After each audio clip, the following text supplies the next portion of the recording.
Second question answer చెప్పలేదు. అందరికి dream boy అని చెప్పాను కదా అమ్మాయిలందరికీ. ఇంకా నా మిమ్మల్ని చూసి ఎంతమంది ఎన్ని కసరత్తులు చేస్తున్నారు. ఇప్పటికీ అంటే ఎప్పటికీ మీరే dream boy. No one can touch you.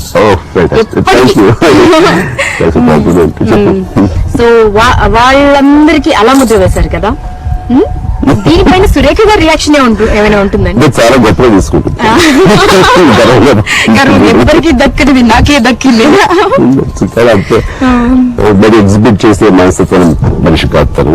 కాకపోతే తను కూడా ఈ సినిమా ఫ్యామిలీకి సంబంధించినటువంటి కాబట్టి సినిమా యాక్టర్స్ కి వాళ్ళ ఫాలోయింగ్ ఎలా ఉంటుంది ఏమిటి, వాళ్ళ రియాక్షన్స్ ఏమిటి, ఇవన్నీ కూడా ఒక రకమైన ఆనందాన్ని వాళ్ళు వ్యక్తం చేసుకోవడానికి వాళ్ళ ఎక్స్ప్రెషన్ ఆ రకంగా ఉంటుంది అన్నది తెలుసు కాబట్టి చాలా పాజిటివ్, చాలా సరదాగా తీసుకుంటుంది. సో మీరు నిజ జీవితంలో కూడా చాలా పాత్రలు పోషించారు కదా సార్. కొడుకు, చాలా మంచి కొడుకు, ఒక బ్రదర్, అన్న అంటే ఇలా ఉండాలి అని అన్న, అండ్ ఒక హస్బెండ్, చాలా చాలా గొప్ప హస్బెండ్, అండ్ ఒక ఫాదర్. మిమ్మల్ని మీరు ఇన్ని పాత్రలు ఆవిష్కరించుకుంటే ఏ పాత్రకి ఎక్కువ న్యాయం చేశారు అనుకుంటారు? అలా ప్రత్యేకించి ఏ పాత్ర చెప్పలేను, కానీ ఒక కొడుకుగా అమ్మానాన్ని జరిగించే స్థాయికి నేను చేరుకున్నాను. వాళ్ళకి ఆనందం, సంతోషం ఇవ్వగలిగాను. ఆ రకంగా కొడుకుగా వాళ్ళకి తృప్తిని ఇవ్వగలిగాను. అలాగే అన్నయ్యగా చెప్పాలంటే ఒక నా బాధ్యతని టువర్డ్స్ ఆ తోడబుట్టిన వాళ్ళకి చేయాల్సిన న్యాయం కానీ, వాళ్ళకి ఇవ్వాల్సిన భరోసా కానీ, వాళ్ళకి నేను ఉన్నాను అండ అనే ఒక ధైర్యం కానీ ఇవన్నీ ఇచ్చి ఆ రకమైన బాధ్యతని ఒక బ్రదర్ గా అన్నగా నిర్వర్తించాను. అట్లాగే కొడుకుగా చెప్పాలంటే బిడ్డలకి ప్రేమని పరిపూర్ణంగా ఇవ్వటం, తద్వారా వాళ్ళ జీవితానికి కానీ లేకపోతే వాళ్ళ ఫ్యూచర్ కి మంచి బంగారు బాట వేసినటువంటి ఇంపాక్ట్ ఏమైనా ఉంటుందా పిల్లల పైన? అట్లాగా మెగాస్టార్, సో అంత బిగ్ స్టార్ యొక్క పిల్లలు కదా వాళ్ళు. అవును, భర్త భర్తగా అదేం దాటేసరి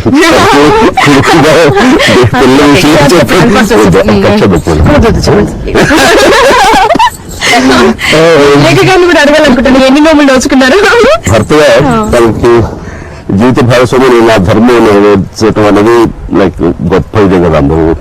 అయితే ఒక మాట తన నుంచి వచ్చినప్పుడు వా అన్న చిన్న గర్వం ఏంటంటే సినిమా డైలాగ్ లా అనిపిస్తుంది అని చెప్తాను.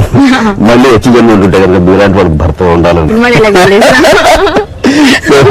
ఆ రకంగా భర్తగా నా పాత్ర మీ సమాధానం ఏంటి? వచ్చే జన్మ అంటూ ఉంటే నువ్వే నా భార్యమని. మళ్ళీ వచ్చే జన్మ కూడా అన్న ఫీలింగ్.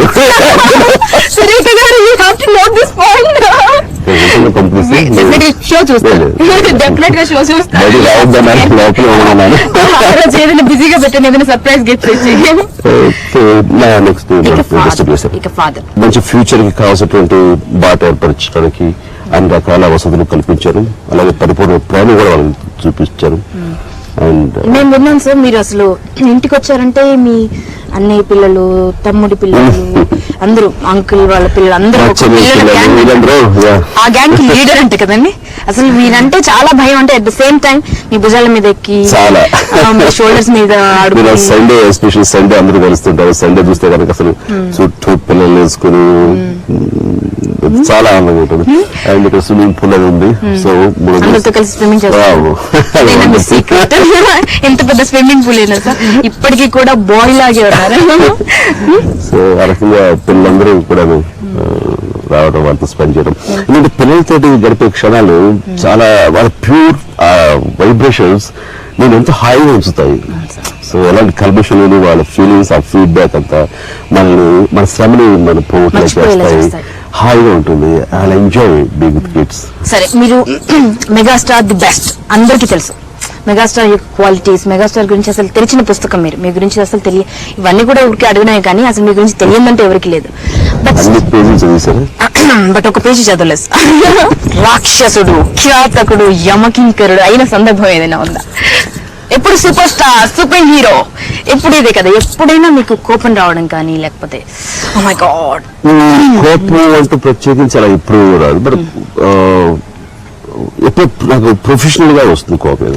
అంటే ఒకసారి పెర్ఫెక్షన్ కోసం ప్రయత్నిస్తుంటాం. ఆ పెర్ఫెక్షన్ లో ఏదైనా కొంచెం జరగకూడదు లోటు ఏదైనా జరిగితే కనుక ఆ లోటుకి రీజన్ ఎవరండి పలానా అంటే వాడి వృత్తి వాడి ప్రొఫెషనల్ గా లేడు, వాడి వృత్తి వాడు నెరవేర్చట్లేదు అనుకున్నప్పుడు డ్యూటీని నెగ్లెక్ట్ చేసినప్పుడు మొత్తం కోపం వస్తుంది. మాత్రం వాడు ఎడ్యుకేట్ చేస్తాను తప్ప కోపం ప్రదర్శిస్తాను తప్ప కోప్పడిపోయి తద్వారా నా యొక్క ఆరోగ్యాన్ని పాడు చేసుకోను. కోప్పడిపోతే ఆరోగ్యం కూడా పాడవుతుంది. సో ఇన్ని క్వాలిటీస్ గ్రాడ్యువల్ గా వచ్చాయి కదా సార్, లైక్ ఇంత మహోన్నతంగా ఎదగడానికి పెద్ద మాట వాడేద్దు, కానీ బిగినింగ్ నుంచి కూడా నేను ఇంత కంపోజ్డ్ గా ఇంత ఆలోచన విధంగా ఉన్నాను అని చెప్పను. నేను కూడా ఎమోషనల్ కి ఆ టర్బులెన్స్ కి వేరీ అవుతున్నటువంటి వ్యక్తిత్వం మనిషిని మామూలు సాదాసీదా. దీనివల్ల what to do what not to do అనేది మాత్రం ఒక కామన్ సెన్స్ తోటి ఎప్పుడెప్పుడు నన్ను అప్డేట్ చేసుకుంటూ ఎప్పుడప్పుడు నన్ను కరెక్ట్ చేసుకుంటూ ఇప్పుడు నేను చూస్తున్న స్థితికి వచ్చాను. తర్వాత చూస్తే ఇప్పుడు ఈ రోజు బిహేవియర్ కూడా నాకు చాలా తప్పుగా చేశాను కూడా అనిపించచ్చు. ఈ రోజున నా యొక్క బిహేవియర్ గానీ నా వ్యక్తిత్వం గానీ ఫ్యూచర్ లో అప్పుడు చేసి ఉండాల్సింది అనిపిస్తుంది. అలా అనిపించింది అంటే కనుక నేను ఎదుగుతున్నాను అన్నది అర్థం. అంటే నాకు కమ్ అక్రాస్ అయ్యే నాకు తారసపడే ఒక ఇన్సిడెంట్స్ కానివ్వండి, ఒక పుస్తకం కానివ్వండి, లేదా మీలాంటి వాళ్ళు కలిసినప్పటి నుంచి కానివ్వండి, ప్రతి ఒక్కరి నుంచి, ప్రతి ఒక్క ఇన్సిడెంట్ నుంచి, ప్రతి ఒక్క సంఘటన నుంచి కూడా నేను అబ్జర్వ్ చేస్తూ దాన్ని స్టడీ చేస్తూ what to do what not to do అనేది మాత్రం ఎప్పుడు నిరంతరం నాలో చైనింగ్ ఉంటానే ఉంటుంది. దానిలోంచి వచ్చిన స్క్రీన్నే నన్ను నేను కరెక్ట్ చేసుకోవడానికి, నా వ్యక్తిత్వాన్ని సరైన బాటలో పెట్టుకోవడానికి దోహదపడుతుంటుంది.